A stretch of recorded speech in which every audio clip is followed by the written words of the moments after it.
With your security experience, do you think Jerry is still alive? I mean, those kidnapping people, if they kidnap you to extort money, for you to give them money, a ransom and all of that. But once they keep you for too long, you become an expense to them. Because they have to feed you, they have to, if you are sick, medication, accommodation and all of that. Why would they keep you this long when they know that there's actually nothing coming forward? Do you think Jerry is still alive? Not do you know, with your own security experience and your instinct as a friend who says to the mother of Jerry, this was like my younger brother.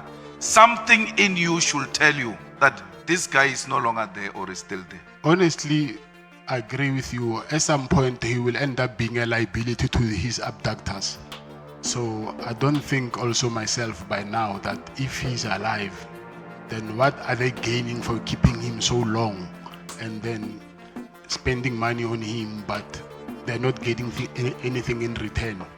So it's a very hard one to accept, but obviously when you add one and one together, for me, it does not give me, I wouldn't say that these people will benefit anything from keeping him so long. I don't think so. What if I told you that the murder of DJ Somebody wasn't just a random shooting, but possibly part of a much bigger criminal network? A network involving alleged hitmen, businessmen, underworld figures, and even leaked WhatsApp messages discussing kidnappings for millions. Today we are breaking down the killing of DJ Somebody, the rise of an alleged cartel network, the role of Cat Matlala, and how names like Fanny, Kosi, and Jerry Bhoshoga are now being pulled into the storm. This is one of South Africa's most disturbing unfolding cases. So if you're new to Mzansi crime stories, please like this video. It really helps the channel. It's free, and please subscribe channel if you're not subscribed. Jerry Bhoshoga is a told he was a businessman who actually was kidnapped. I don't have the exact date. Sorry, General. You said was. You speak in past tense. Is Jerry Bhoshoga still alive? At this present moment, I don't know. Nobody can say. It's quite some time, and there hasn't been a communication in a long time.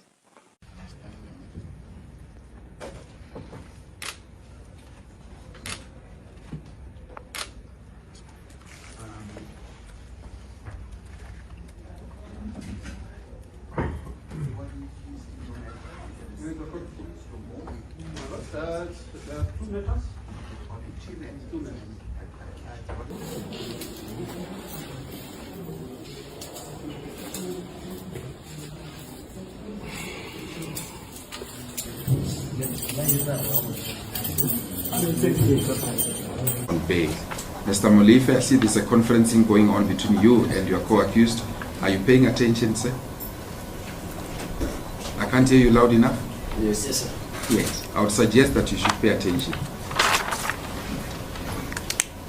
Did you hear what I said, though? Mr. Molefe, I'm addressing you. Did you hear what I said? Yes, about postponement. I beg your pardon? About postponement. Yes. The date being the 12th of March 2026, I said your bail is extended on the same terms upon which you were released on bail. Did you hear that part? Yes. Don't nod your head. Did you hear that part? Yes. Thank you, sir. The rest of the accused remain in custody until then. It was with my younger brother, and he asked him that, please, I've just been reminded that I need to go meet up someone regarding security company, because he does have a security company, my brother as well. And when Dumi was waiting for him in the Jerry went to KFC, inside KFC, and he came back with a guy, and he said to him, that guy, like, he went to the other side, and he told my brother that, I'm coming back, this guy's gonna show me where we're gonna do business or build the offices for security. And then after 30 minutes, 40 minutes, Dumi start to worry, start calling Jerry, the phone is off, phoning the wife, the phone is off of Jerry. And after 5 hours, Dumi received the call, and it was Jerry on the line saying that they took me. I've been kidnapped. That was it. I'm dying. This is too serious. Please. Please help me. Please. I can't die like this. I'm begging you, my love. Look at me now. I really need this money. You know I work hard. Can't be treated like this. I get messages that Jerry's best friend, Cat Matlala, is the one who's involved in this kidnapping. And I feel so bad, and it hurt me so much that I know Vusi. I've met Vusi. I know Vusi Matlala's wife.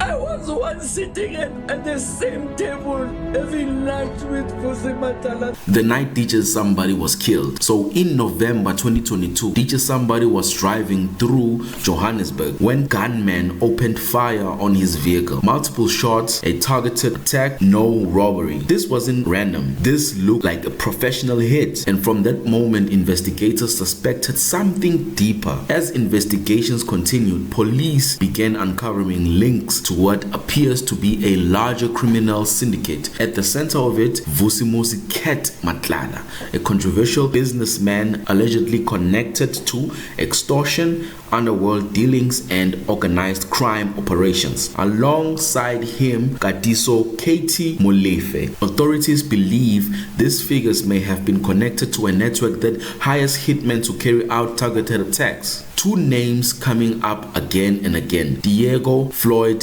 Mabusela and Musa Gekana. They are accused of being part of a hit squad, facing charges including murder, attempted murder, conspiracy to commit murder, kidnapping, extortions. These aren't small accusations. These are the kinds of charges linked to organized assassination networks. Then things took an even darker turn. Linked WhatsApp messages began circulating, allegedly between Diego Floyd Mabusela and Musa Gekana. The messages suggest a planned kidnapping and the target Jerry Bhoshoga. According to the leaks, they discussed abducting him, negotiated payments with figures around 1 million rand. If true, this shows something chilling: crime being handled like a business transaction.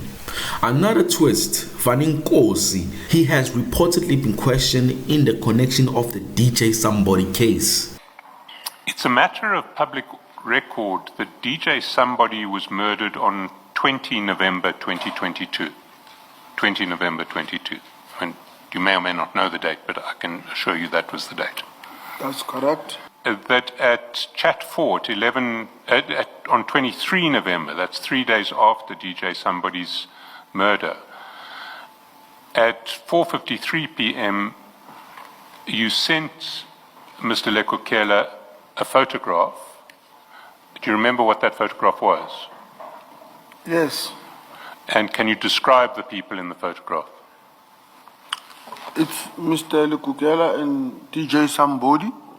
So it's Mr. Lekukela and DJ Somebody, and the caption that you put on your message is, "Why didn't you call him to order?"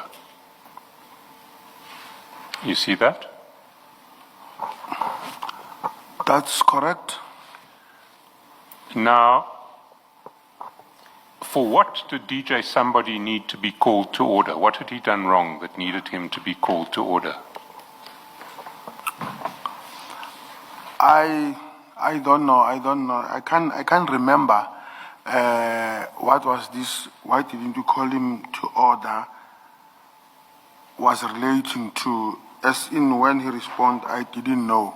I can't remember that. Well, Sergeant, I can't accept that answer. I think you do know, at least from second-hand reports, what, and I'm not suggesting that you had personal knowledge, but what reports have you received in relation to what DJ Somebody did wrong that got him murdered? I would not comment on the DJ Somebody's murder. Here, it was on this basis of the picture that I sent to Mr. Lekukela, and then I've uttered these words. You see, when you sent, why didn't you call him to order? Were you not suggesting that if Mr. Lekukela had called DJ Somebody to order, had told DJ Somebody to stop doing what he was doing, DJ Somebody may still be alive? Isn't that what your message was saying? No, and commissioners, I will not appreciate when you associate me with knowing what was or what happened with DJ Somebody or what might be the cause. Based on what I've wrote here, why didn't you call him to order? It had nothing to do with anything. Now, this is very important. Being questioned does not mean guilt, but it shows how wide this investigation is spreading. It suggests authorities are pulling in business connections, looking at financial links, and trying to map out the full network. Right now, multiple cases are being heard in court, being linked together and slowly revealing a bigger picture. The accused, including Diego Floyd Mabusela and Musa Kekana, have appeared in court on several charges. Meanwhile, cases linked to Cat Matlala are also progressing. Prosecutors are trying to centralize the cases, meaning they believe these crimes are connected.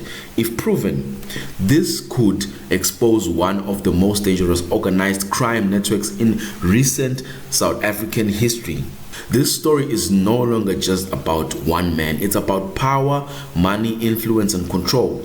A world where hits are allegedly ordered, kidnappings are negotiated, and people become targets overnight. But here's the truth. The courts will decide what's real and what's not. Until then, this remains one of the most shocking and complex cases in South Africa right now. If you found this breakdown very helpful, please drop a like, subscribe. Tell me in the comment section, do you think this is a cartel network or something even bigger?